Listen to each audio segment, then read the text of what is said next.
Basic topic मतलब बहुत ज़्यादा बेसिक। टॉपिक का नाम है आपका एमएमसी के अंदर एक एरिया है, ठीक है। ये आपका फेज 22 का एरिया चल रहा है, ये मैं नया बता रहा हूँ आपको, पुराना नहीं करा रहा। फेज 22 में एक एरिया है, ठीक है, जिसे बोलते हैं स्प्रेडशीट। देखो अब जितने भी इसके अंदर कॉन्सेप्ट होंगे ना गाइस, फेज 20 से आगे मैंने आपको बताया था, ये आपको मार्केट से रिलेटेड कम होंगे, ये आपके कॉन्सेप्चुअल ज़्यादा होंगे। हमें अपने आप को तैयार रखना पड़ता है। स्प्रेडशीट सिंपल एक मैंने इसका नाम रखा हुआ है। स्प्रेडशीट का मतलब है कि जैसे हमारे पास टोटल जो है, अगर मैं बात करूं आपसे क्रिप्टो मार्केट में, अगर मैं बात करता हूं स्पेशली, तो हमारे पास ऑल मंथ होते हैं, ऑल डेज होते हैं, ऑल 365 डेज हमारे पास होते हैं एनालिसिस करने के लिए। पूरे होते हैं पूरे 365 दिन होते हैं हमारे पास करने के लिए। So we have a potential to earn at least 300%। अगर ट्रेडिंग में 1% डेली बनाया जाए, जो कि पॉसिबल नहीं है, मैं बोल रहा हूँ इसलिए समझ लो जैसे। सो अगर मैं इसकी बात करता हूँ तो इसके हिसाब से एक स्प्रेडशीट क्रिएट करते हैं। स्प्रेडशीट कैसे क्रिएट करते हैं कि 365 डेज में सबसे इंपॉर्टेंट डेज को सबसे पहले ना हाईलाइट किया जाता है। हाईलाइट किया जाता है इवेंट की वजह से। सबसे पहले इसमें हाईलाइटिंग में आता है इवेंट्स के लिए, कि मैंने इवेंट्स के लिए हाईलाइट कर लिया। अब देखना सबसे बड़ी चीज़ तो मैं कैसे बताऊंगा, ये लार्जर टाइम फ्रेम के लिए होता है। लार्जर, पहली बार मैं ये वर्ड यूज़ कर रहा हूँ, लार्जर टाइम फ्रेम। कल भी मैंने यूज़ किया था, क्रैश के बारे में आपको, जब आपको समझाया था, याद आया क्रैश के बारे में कल आपको बताया था मैंने। अब इसमें लार्जर टाइम फ्रेम का क्या फ़र्क है कि देखो, एक ना, जैसे हमारे पास ना, मैं एग्जांपल देता हूँ, मैं आपको क्या समझा रहा हूँ, टॉपिक किस चीज़ का है। जैसे मेरे पास ना एक ग्लास है पानी का, इस तरीके से मेरे पास एक ग्लास है पानी का, और मैंने इसके अंदर पानी भर रखा है पूरा। अब मैंने क्या करा है, इसके अंदर पानी जो होता है वो इतना ज़्यादा पावरफुल नहीं होता कि उसे डालने के बाद वो स्प्रेड हो जाए। मैंने इसके अंदर एक ड्रॉप एक ड्रॉप सिंथेटिक कलर डाल दिया, या फिर आप कैसे ऐसे कह सकते हो जैसे कि वो मिक्सचर्स होते हैं ना, फ्लेवर होते हैं, जो एक बूंद काफ़ी होती है, बहुत ज़्यादा मीठा कर देते हैं, बहुत ज़्यादा कलरफुल कर देते हैं। मैंने सिर्फ उसकी एक ड्रॉप डाली है। एक ड्रॉप डालते ही पानी का कलर लाल होने लग गया, और ये ज़्यादातर लाल हो गया। अब मैं इसमें दोबारा से पानी डालता रहूँ तो उसका कलर कम होता चला जाएगा, कम होता चला जाएगा, और कम होता चला जाएगा, ऐसा होगा, लेकिन पूरा कम नहीं होगा। इसी तरीके से हमारे इवेंट्स होते हैं। ये मार्केट में एकदम आते हैं और फिर मार्केट को एक डायरेक्शन में क्रिएट कर देते हैं, और ये बहुत लंबी डायरेक्शन चलती है। अगर अपसाइड है तो अपसाइड, जैसे बिटकॉइन में आप देख ही सकते हो, आपने देखा ही बिटकॉइन में क्या हुआ। तो एक डायरेक्शन क्रिएट हो जाती है, और ये तब तक रहती है जब तक इसका पानी बिल्कुल लाल है या फिर ग्रीन है। ग्रीन डाली तो ग्रीन रहेगी इवेंट्स को। तो इवेंट्स का असर इस तरीके से होता है। अब इसका कैसे फ्रेम बनाते हैं, स्प्रेडशीट कैसे बनती है, कि जैसे मेरे पास एक चार्ट है, ठीक है, मार्केट इस तरीके से नीचे आ रही है, ऐसे करके आ रही है, ऐसे करके आ रही है, और नीचे गिर रही है, और अब मार्केट अपने आप को इस एरिया पे लेके चल रही है।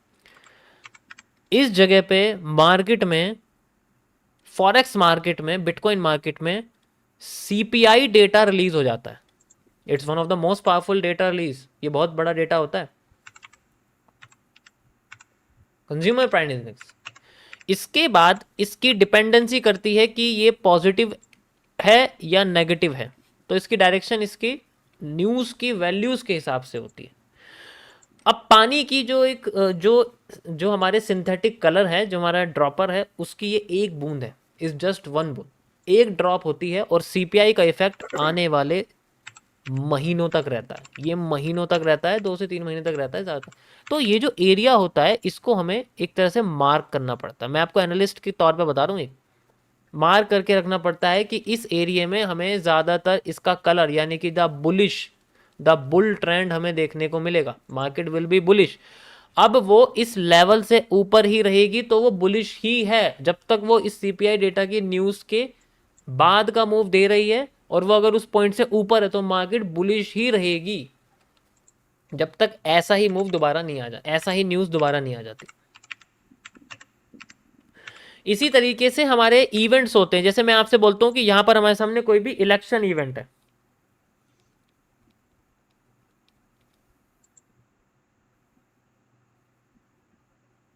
Got it? ये तो आपको पता ही है, अभी लाइव चल ही रहा है। इलेक्शन इवेंट्स में ज्यादातर पहला मूव फेक होता है, फिर रिवर्स करती है मार्केट।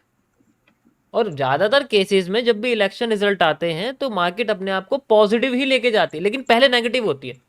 बिटकॉइन के केस में भी यही हुआ है। अगर आप यहां पर जाके देखोगे ना 30 मिनट्स के टाइम फ्रेम पे, ये देखो, ये जो न्यूज आने के बाद का मूव, न्यूज आने का पहला मूव है, you can see like this, ये सेलिंग है, उसके बाद मार्केट में बाइंग आई है।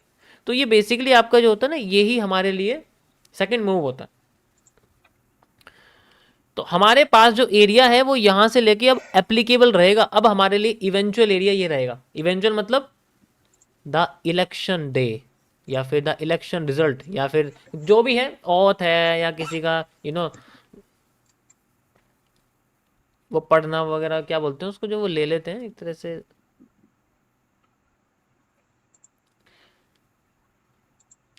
तो ये अभी इफेक्ट, जब तक ये अपना लॉ क्रॉस नहीं करेगी ना तब तक इस न्यूज का इफेक्ट मार्केट में रहेगा। शपथ, बिल्कुल शपथ जो होती है, तो उसका इफेक्ट मार्केट में रहेगा, ये रहता है। एक तरह से मार्केट का लो इकोनॉमी का ट्रस्ट होता है बड़े टाइम फ्रेम पे, इसलिए मैंने बोला लार्जर टाइम फ्रेम पे। तो लार्जर टाइम फ्रेम पे उसी एरिया से मार्केट अगर उठनी शुरू कर जाए तो उसका लो मार्केट के लिए और इकोनॉमी के लिए ट्रस्ट होता है। वो सिर्फ मार्केट के लिए ट्रस्ट नहीं होता, वो इकोनॉमी के लिए होता है, क्योंकि भाई ऐसे एरिया से दोबारा मार्केट गिर जाए इसका मतलब है कुछ तो नेगेटिव हो सकता है। तो मार्केट भी हमें थोड़ा बहुत इकोनॉमी के बारे में नहीं, बहुत कुछ इकोनॉमी के बारे में बताती है। ये मत सोचना कि इसके हमें दुनिया से पता लगता है तो मार्केट वैसी शेप लेती है, नहीं। तुम दुनिया को देखोगे भी नहीं ना, एक कमरे में बैठे रहोगे, यहाँ से देख के बता दोगे कि किस टाइम फ्रेम पे इतना बड़ा मूव किस वजह से आ सकता है, just because your data analysis. So यहाँ पर हमें स्प्रेडशीट इस तरीके से क्रिएट करनी पड़ती है कि हमें पता अब ये एरिया हमारे लिए बुलिश है। Now we will only only bullish area की तरफ ही मैं यहाँ पर अपना एनालिसिस क्रिएट करूँगा लोअर टाइम फ्रेम्स में, जैसे कि 5 मिनट्स है, जैसे कि 1 मिनट है, जैसे कि 10 मिनट्स है, जैसे कि 30 मिनट्स है। लार्जर टाइम फ्रेम को छोड़ के मैं उसमें छोटे टाइम फ्रेम में पॉजिटिव एरिया के बारे में ही सोचूंगा। समझ आया? ये न्यूज़ से रिलेटेड चीज़ें हैं, लेकिन ये हमें रखनी पड़ती हैं और हमेशा हर इवेंट को कैलकुलेट करके रखना पड़ता है। इवेंट सीपीआई वगैरह ऐसा नहीं होता कि आप इवेंट आने से 1 मिनट पहले मार्केट में बैठ गए कि हाँ भाई ऊपर जाएगी तो ऊपर ले जाऊंगा, नीचे जाएगी नीचे, ऐसे नहीं होता कुछ भी। ये तो गैम्बलिंग है, ये तो सट्टेबाजी है साफ। और जो ये करा रहा है वो भी ऐसा ही है। ऐसा नहीं होता कभी 1-2 हिट कर गए तो उसका मतलब ये नहीं कि तुम्हारा जो प्रॉफिट है 10,000 रुपये तुम्हारे 10 करोड़ रुपये बन जाएंगे। ये सपने में मत सोचना, कभी नहीं बन सकते। वो कंसिस्टेंट बनेंगे अगर बनने होंगे तो, अगर मेहनत करेगी तो कंसिस्टेंट बनेंगे। वो एक दिन मैंने एक सीपीआई डेटा अगर पकड़ लिया तो अमीर आदमी नहीं बनने वाले। इसकी वजह से तुम थोड़ा गलत फहमी पे लगा देते हैं लोग।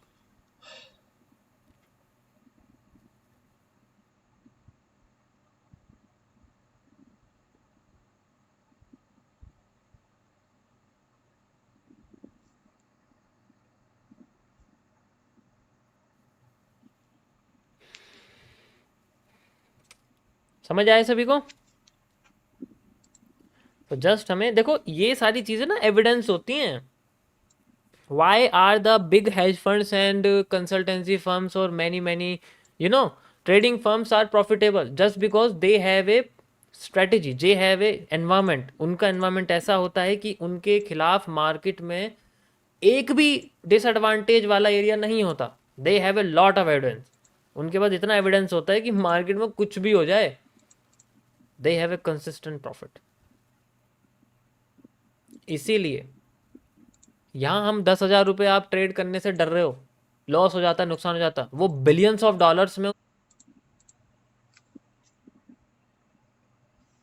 उस पैसे को मैनेज करते हैं और कंसिस्टेंट प्रॉफिट्स निकालते हैं। कुछ कुछ तो ऐसे हैं जो पिछले 20 सालों से निकाल रहे हैं। ऐसा कैसे होता है? एक ही ईएमआई लगा के हो जाता है? एक ही ईएमआई लगा के हो जाता है ऐसे? बताओ जरा मुझे। या एक सपोर्ट लगा के हो जाता है, एक रेजिस्टेंस लगा, या एसएमसी करके हो जाता है? अगर होता तो छोड़ो फिर ये सब चीज़ें यार। हेज फंड वाले तो सीधे ईएमआई यूज़ करते हैं बस। जी ईएमआई बता दो हमें, हम लगा के छोड़ देंगे, हमारा बनता रहेगा पैसा। हम तो देख रहे हैं सामने 10-20 हज़ार लोग देखते हैं, जब उनका बन रहा है तो हमारा ही बन जाएगा। छोड़ो ये सारी चीज़ें, रिसर्च वगैरह, डेटा एनालिसिस छोड़ो।